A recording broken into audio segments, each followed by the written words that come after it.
Hello, my name is Kyle Alarcon, and I'm the bassist for Derek and the Demons.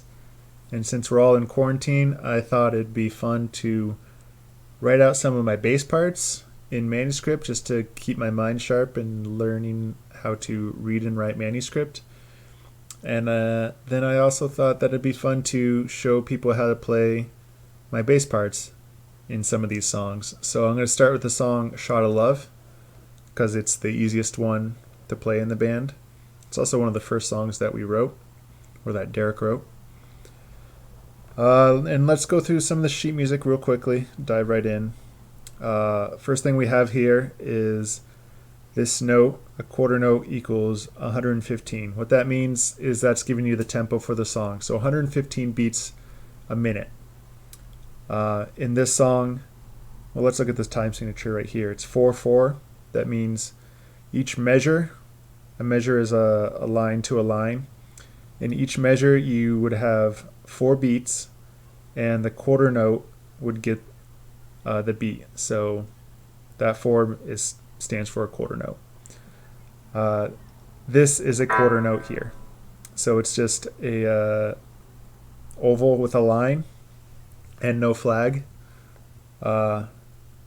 And going back to this tempo here, what that means is in 1 minute, you could fit 115 of these in it. It's not super helpful because, I don't know, those are just big numbers. I can't imagine how many notes 115 is in the span of a minute. But if you can set your metronome to that, and that'll give you the tempo. All right, coming back to the staff here. We're in a bass clef because we're playing the bass. That's what this symbol means. Time signature 4/4, went over that.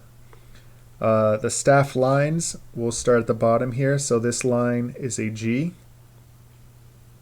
This space is an A. This line is a B. This space is a C. This line is a D. This space is an E. This line is an F. And then back to this space is a G octave up from this. And then it keeps going up on imaginary lines, and it keeps going down on imaginary lines. You'll see over here we have some ledger lines. The staff just imaginarily goes up and down to infinity, as far as your instrument allows, I guess. Okay, and this first little piece here, this little F, that stands for forte, and that's telling you to play it loudly. That's a dynamic mark. Over here we have an MP. The P actually stands, I think, for piano. I forget. I don't really know my Italian. The M stands for mezzo, or medium. Again, I could be wrong on this because I don't know Italian. But mezzo piano means kind of soft. Down here we have Mezzo Forte, which is kind of loud. Not quite loud, but kind of loud. Medium loud. Yeah, and you can have double fortes, or triple. Here's a double forte, or triple fortes, or pianos, or double pianos, or triple pianos, just very quietly. Okay, so let's go through this first measure here. Now remember, we have 4 beats in a measure, and the quarter note is getting the beat. Here's a quarter note. This is an eighth note, so it takes up half the space as a quarter note. You'll see it here without a bar, without them connected here. It's just a oval with a line and then a little flag. That's an eighth note. There's also 16th notes, and to denote one of those, you would add another little flag. And there's 32nd notes, and you just keep adding more flags to denote those. But anyway, back to quarter notes and eighth notes. That's pretty much all we're dealing with in this song. You're counting this 1, 2, 3, 4. Those are the 4 beats in the measure. So 1, 2, 3, 4. This quarter note's 1, then this eighth note is on 2, but we have another eighth note here before we get to this other quarter note, which is 3. and this quarter note's taking up the whole beat before we get to 4, and then we're back on an 8th note, which is only taking up half the beat. So let's go back to this beat 2 here. The way you would count this is 2 and, because we're not the 3 yet. So 2 and 3. So 1, 2 and 3. 4 and. That's how you would count this whole measure. 1, 2 and 3, 4 and then we're back to 1. I misclicked there. Forgive that. This next measure is this 1 quarter note and then a whole line of 8th notes. So it's 1, 2 and 3 and 4 and. So again, 1, 2 and 3 and 4 and. And of course we have to do that in time. I'm having trouble clicking these notes. And then moving on to the next measure, it's the same as this first measure. And this 4th measure is the same as this 2nd measure. So you're just repeating these. And speaking of repeats, when we get to the end of these 4 measures, we see these little dots here. That means that's a repeat sign. So that means you're going to go back to where these dots are. They face each other. And play this whole phrase again.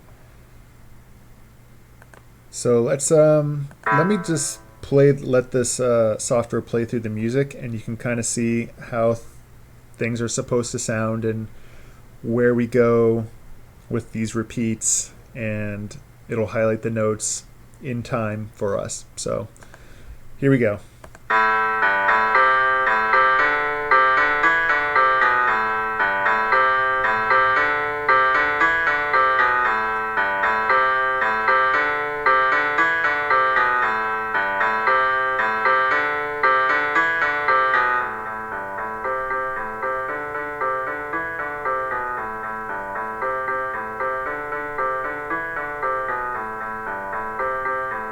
Remember, we're repeating here.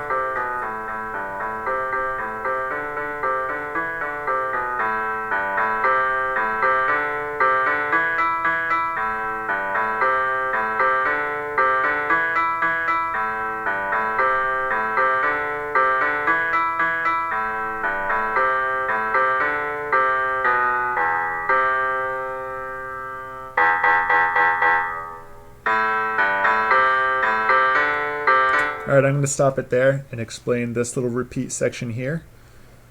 You'll notice that this measure has a 1 over it and this measure has a 2. What this means is you play through this phrase, and when you get to here where this repeat is, you go back to the beginning like you normally would. But then when you get back here, you're going to skip over this and go to the 2nd ending. So these are just endings to the repeats. So the first time you play through it normally, you play the first ending, hit the repeat sign, come back to the beginning, play through it, then you're jumping to the 2nd ending, which is just these 4 quarter notes, and then moving on. This right here is a whole note. So a whole note is an oval that's not filled in, and it means it takes up the entire 4 beats. So this 1 note is its entire measure by itself, since we only have 4 beats in a measure. And you just count it 1, 2, 3, 4, and you're holding the note the entire time. And then we're coming to here, which is the 8th notes again, but you'll notice that we have these little dots below them. Those are just staccato notes. Means you play them hard and sharp, just kind of attack them real hard. I'll let this play it. So it's dot dot dot dot dot instead of da da da da da. It's a very small difference, but it's there. And then we have some rests here, which I did not go over. This is a quarter rest, and this is an 8th rest. So that there's nothing being played there, but you're just still keeping time. That's pretty much the whole song. We just use these repeats and some other markings to go through and put it all together, verse, chorus, repeat certain sections. etc. And I'll go over that right now. So we play through this as it's written. This little sign you ignore for now, but it's going to come back to you later, and you're going to have to jump to it. It's kind of like a big repeat. Let's call it that. Um, so we're playing through the song, and then we're getting to this part. To coda, you don't have to pay attention to that right now, but it's going to come and play later. I wrote guitar solo here. That doesn't actually mean anything in manuscript. I'm just telling you that's where the guitar solo is going to be. So you're playing your part, and Derek, our guitarist, will be playing a solo over that. Here's where we need to pay attention. DS con rep al coda. DS stands for da signe, maybe? Dal signe? Again, don't know my Italian. Don't even know if Italian is the right language to be explaining this in. But what this means is to sign. So after this measure, you're going to jump back to the sign. And this is the sign here. Usually you'll see DS al coda. You won't see this con rep part. What that means is just jump back to the sign and then play everything through, but ignore all these repeats. We have con rep here, which is rep being short for repetitions, or however you say it in Italian. Con is with, so we're going to do it with the repeats. To the sign with the repeats, and then go to the coda is what this al coda means. So we're going to go back. We finish this measure, we jump back to this sign, and we play it through, and we do not ignore the repeats. We play the repeats as they're written here. And we continue playing until we hit this to coda part. And then when we hit this, we go to the coda, and here's the coda. That's what this sign is. This sign means coda. I don't know how it got that. It looks like a bullseye to me, but whatever. You go to the coda, and then you just play it to the end. So that's how manuscript works, and that's how writing it and reading it works. What else am I missing things here? So we have a double forte here. You play this super loud. This little guy, fermata, I think it's called. Again, bad at Italian. It's a little bird's eye. That means look at everyone around you, or if you're in an orchestra, look at the conductor. He's going to tell you when to stop playing this note here. So you just hold this note until the conductor tells you to stop, or in the case of a rock band, look around you.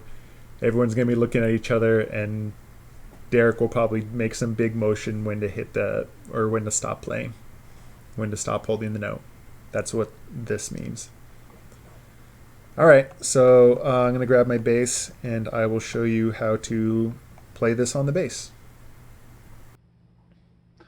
Okay, so I have my bass now, and I'm going to go through very quickly the notes on the bass and where they show up on the bass clef and the staff for the sheet music. So first we have this E, open E string right here. It's just this string, and I'm not pressing anything on the fretboard. And on the manuscript, it's actually the first ledger line beneath the staff. So if you look at the manuscript here, it's I don't know if you see that. That note right there is an E. This next string, open, is an A. And that's actually the first note that we play in this song. Right there, that's an A. This next string is a D. I will find one on here. So right here, the first note of the second measure, that's a D. And then this top one, that is a G. Let's see if I can find one on here. Do I have any top Gs on here? Do I play a top G on here? I don't think I do. There's actually no Gs. But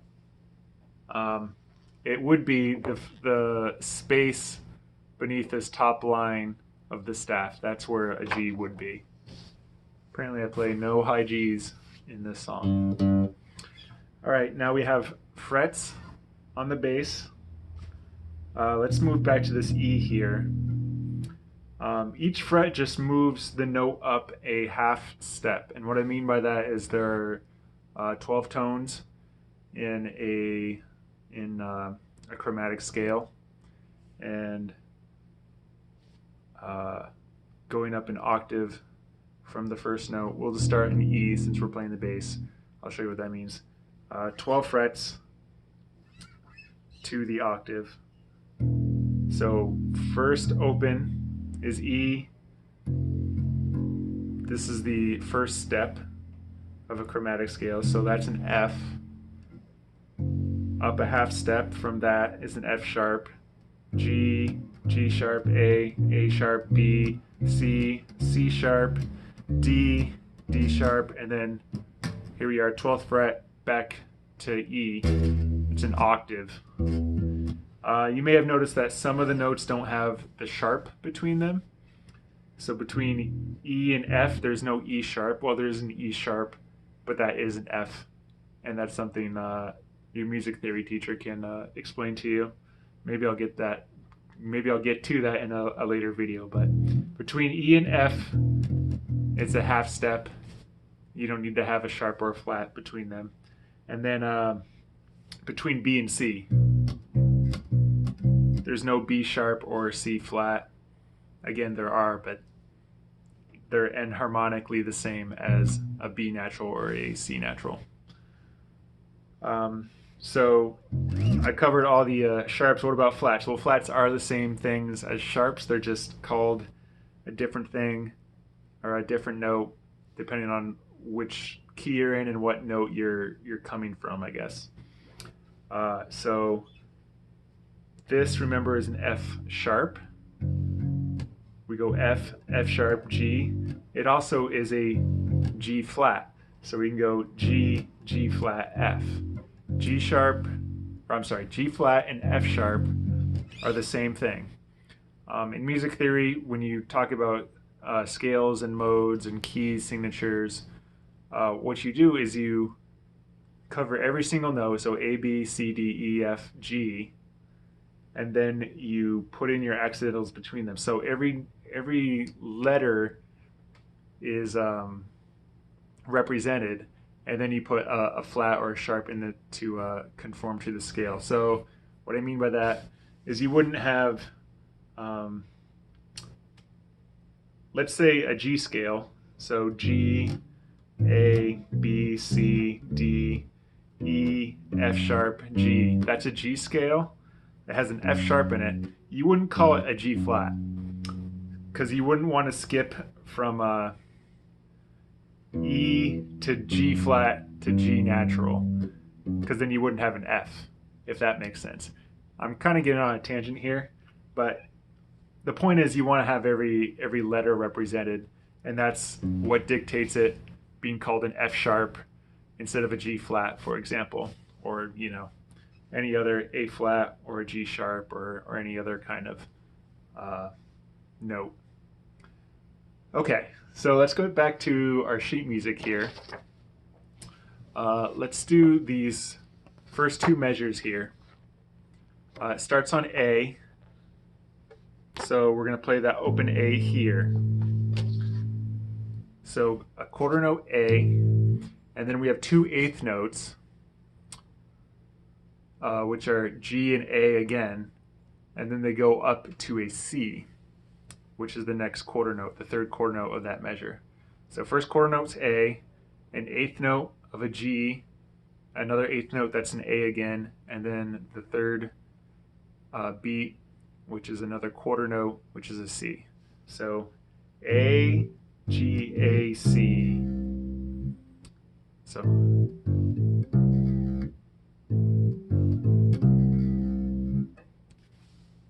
and then to finish out that measure, we have two more eighth notes, which is a C, and then that phrase kind of ends on the first beat of the second measure, which is a D. So let's go through that first whole measure. We're going to ignore that D, that first beat of the second measure. We're just going to do this measure here, the first one. So A, G, A, C, A, C. That's the first measure.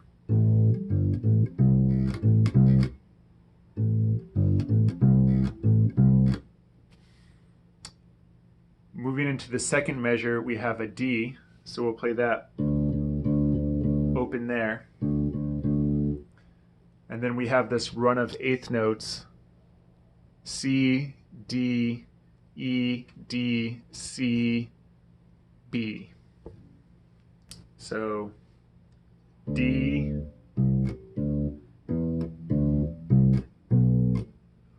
that's that run of eighth notes there. And remember that, you remember where the notes on the fretboard is. This is the D, this would be a D sharp, E. We have A, this would be an A flat, B, and then a C. Let's put the whole thing together with those first two measures. A, G, A, C, D, C, D, E, D, C, B. And then it's just, those next two measures are the same as the first two measures.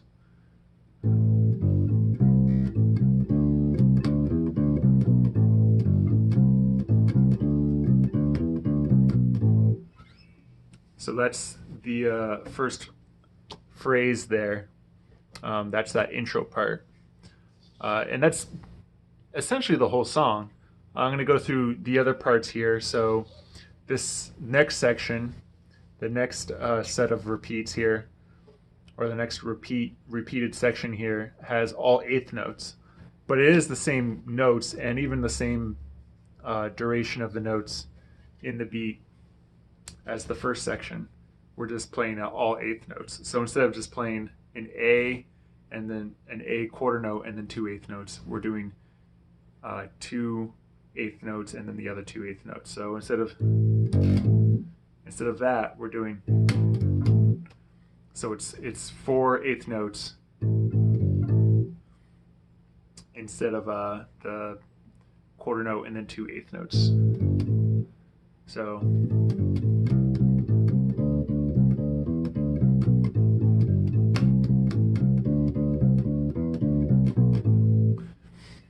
and that's that section. And then we go back into kind of this first section here, but the end of each of those phrases has this kind of little octave thing. And what I do on the bass, since this, you can't really hit that E octave. We have the low E here, we have a middle E here, which is generally our top note, and then we have another E that needs to be even higher than that one, so another octave up. And that's actually up here. So, but rather than do this kind of jump here, I will change my hand position to go up the fretboard as I play this riff. So instead of I will go, and that's how I play that section there. So I'm kind of preparing to hit that really high note up here by slowly moving my hand up the fretboard as I play this riff.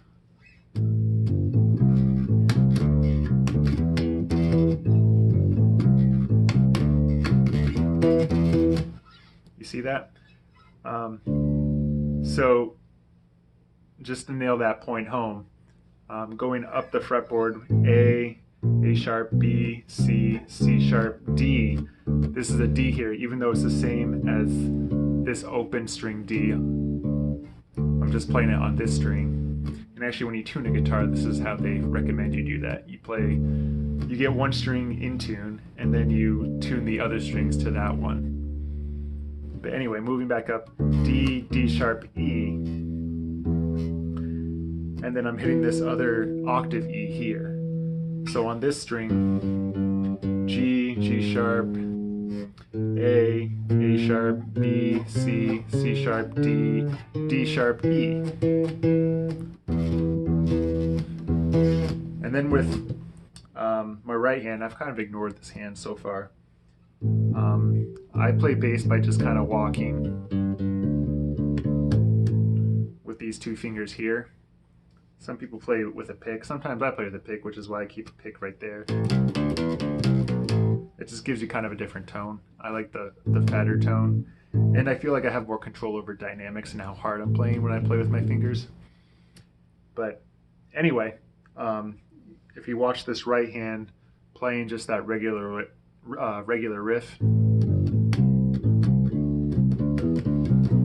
you can see I'm kind of like alternating every note with this. When I do these octaves here, I use this finger on this string, and then I use this finger on this string. So I go.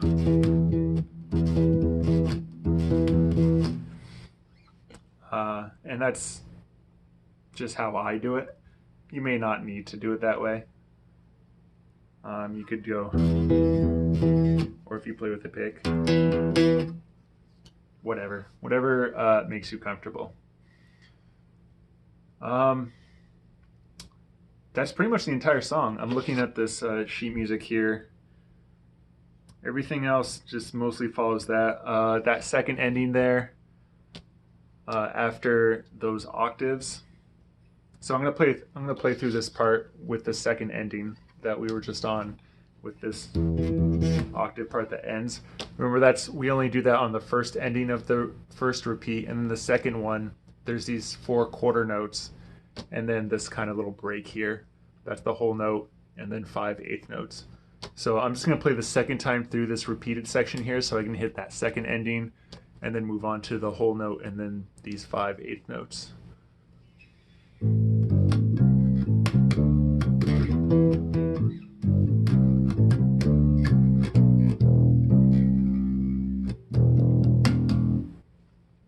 So that's how I play that.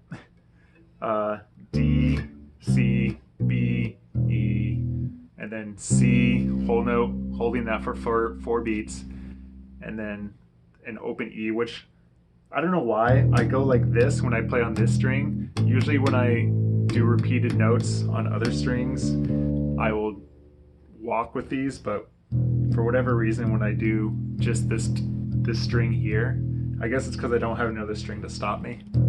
I always use one finger. It's probably bad form, so maybe you shouldn't do that. Maybe you should walk it like this. But anyway, that's just how I do it. I think that's pretty much it. That last part where you go to the coda, that coda part, it's just even simpler. It's just 4 eighth notes going up that scale.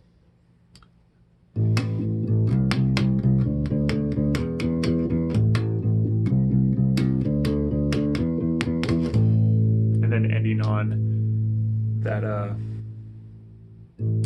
whole note. Oh, I didn't go over this, but see how these whole notes have little lines attached to them? Those are ties. That means you don't articulate each note, you're just holding it. So actually I would hold this for 16 beats, so 4 measures. But really I could have just put one whole note there and then put that fermata thing, that little bird's eye there. So you're gonna be looking at everyone else and figuring out where to do the big whatever ending that you're going to do. All right, so let me get some things together and then we'll play the entire piece. So now that you know the part and you can read the music, let's put it all together and play along a practice session I recorded late last year.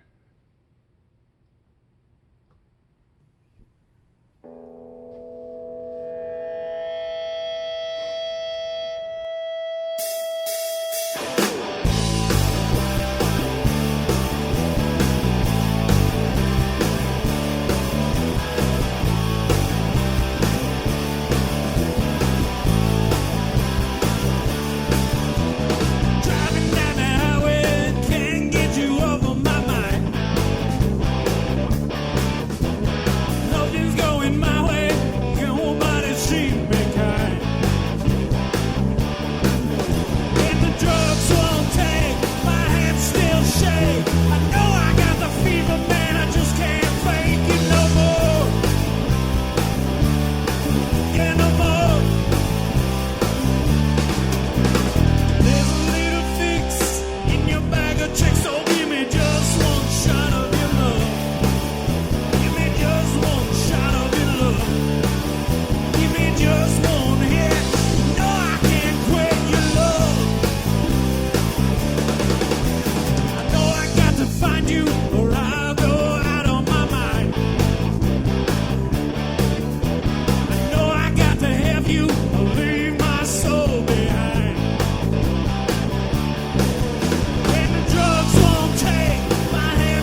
that's it.